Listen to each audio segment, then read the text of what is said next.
Oi pessoal, bom dia, tudo bem com vocês?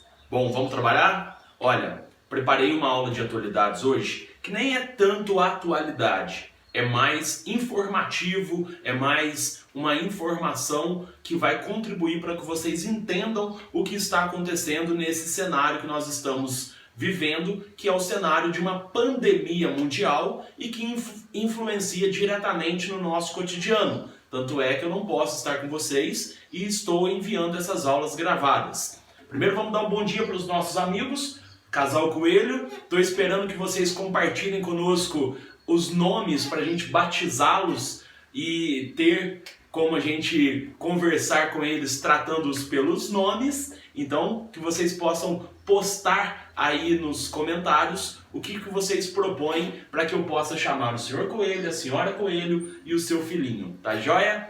Vamos lá, turma! Eu já mandei para vocês no grupo o significado, os slides sobre o tema da aula de hoje. Nós vamos falar sobre isso que tem se tornado uma grande realidade para o Brasil inteiro. Todas as cidades do Brasil estão enfrentando este drama, que é o drama da pandemia do coronavírus, que nós já falamos disso desde lá da nossa primeira aula de atualidades do ano, ou seja, desde fevereiro nós temos debatido sobre o problema do coronavírus e agora a gente enfrenta essa calamidade pública. E o tema da aula hoje é exatamente esse, estado de calamidade pública. Você sabe o que é isso? Você já parou para pensar o que isso influencia na sua vida? Vamos tentar entender para que a gente possa participar de uma forma mais direta de tudo o que está acontecendo. Olha, vou ler um trecho da notícia para vocês. No dia 18 de março de 2020, a Câmara dos Deputados brasileira aprovou o projeto do governo que estabelece um estado de calamidade pública por conta do coronavírus. A medida aprovada no Senado pode acarretar, entre outras coisas, o rompimento do teto de gastos públicos. Então esta é a notícia, esta é a informação que a gente vai tentar esmiuçar para a gente poder compreender o que significa então calamidade pública. Bom, no dicionário a palavra calamidade ela está associada a coisas ruins. Então, para a gente poder entender, a palavra calamidade está relacionada a desgraça, grande infortúnio, catástrofe pública. Então, já identificamos que nunca vai haver calamidade pública em um cenário positivo. Tem que ter havido, tem que ter ocorrido alguma coisa ruim para que fosse chamada a calamidade pública. Mas isso precisa vir em forma de lei, em forma de um decreto, no qual os líderes, no qual os políticos assumem o estado de calamidade pública para que sejam aplicadas ações contra a calamidade pública. Então é isso que a gente precisa compreender um pouco mais. Eu enviei para vocês um slide, tem lá informações bacanas e entre essas informações nós temos uma sequência muito legal que fala sobre o estado de calamidade pública. Vejam bem, calamidade pública se trataria do estado de uma situação anormal em que a capacidade de ação do poder público municipal ou estadual fica seriamente comprometida. Então ali a gente já tem uma situação onde o município ou o estado não tem condições de tocar a sua vida normalmente. Essa situação é fruto de um desastre, não importa se causado por natureza ou por outros motivos. Fenômenos sociais, doenças, pandemias, que é o caso do coronavírus no Brasil. E no mundo, né, gente? Porque essa situação de calamidade não é só o Brasil. Qual a diferença entre o estado de calamidade e o estado de emergência pública? Você já pode ter visto em outros momentos da história o decreto de emergência pública. Por exemplo, o que aconteceu nos períodos de enchentes. Era uma situação emergencial. A calamidade pública, ela se distingue, ela se diferencia por ser muito mais grave, por ser uma coisa muito pior do que a emergência pública, exigindo dos líderes políticos ações radicais para poder atender às demandas da população. Bom, quando se decreta o estado de calamidade pública, nós vamos ter logo em seguida algumas ações que vão acontecer em consequência do decreto de calamidade pública. Então vejam bem como que seria a sequência de tudo isso. Primeiro acontece o desastre, no caso atual, a pandemia do Covid-19.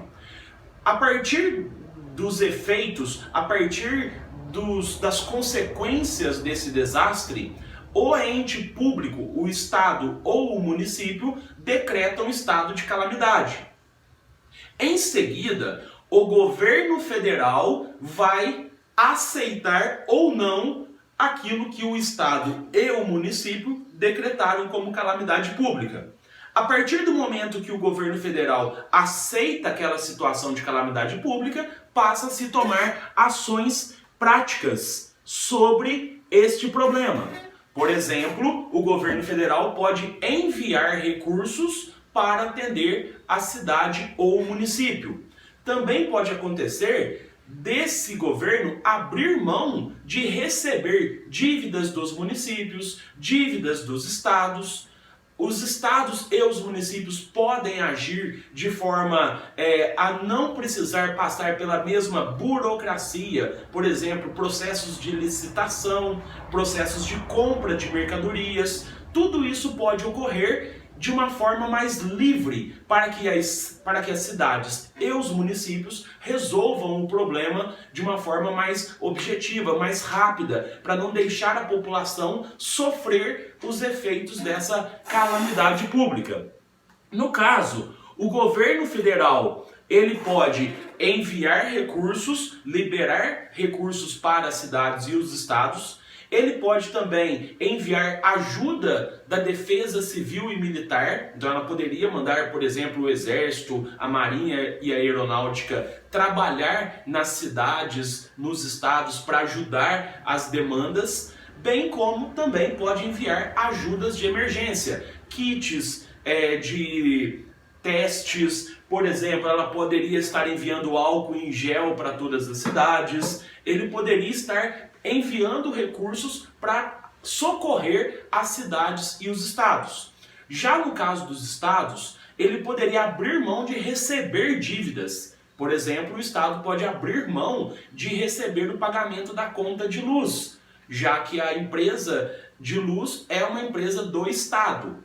Também pode atuar executando, ou seja, pagando despesas da população, das empresas, por exemplo, pagando salário dos trabalhadores, pagando financiamentos para as empresas continuarem existindo, e ele pode evitar de fazer licitações para poder comprar aquilo que seja necessário para poder enfrentar a crise.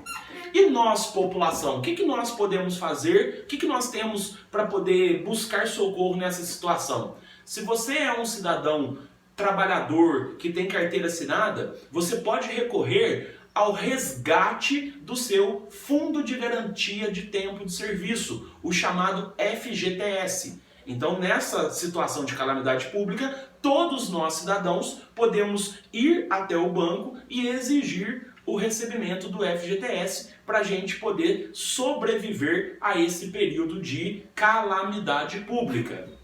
Temos mais uma informação bacana aqui, gente.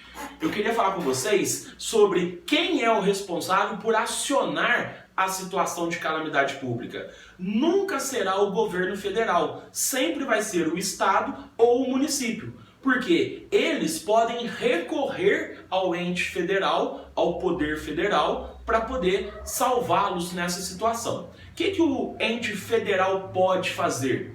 O presidente da República, ele pode chamar situação de sítio ou então de estado de defesa. O que quer dizer isso? o governo federal ele pode tomar medidas muito mais radicais, por exemplo, proibir as pessoas de saírem à rua, dar toque de recolher. O Estado federal, o presidente da República, ele poderia tomar atitudes, inclusive, de colocar as Forças Armadas para poder proteger a própria saúde da população. Então, essas são as características de um estado de calamidade pública. Espero que vocês tenham entendido, tá? Qualquer dúvida vocês podem me mandar ou nos comentários ou nos grupos de WhatsApp para a gente poder continuar essa discussão. Um abraço, turma, e até a próxima!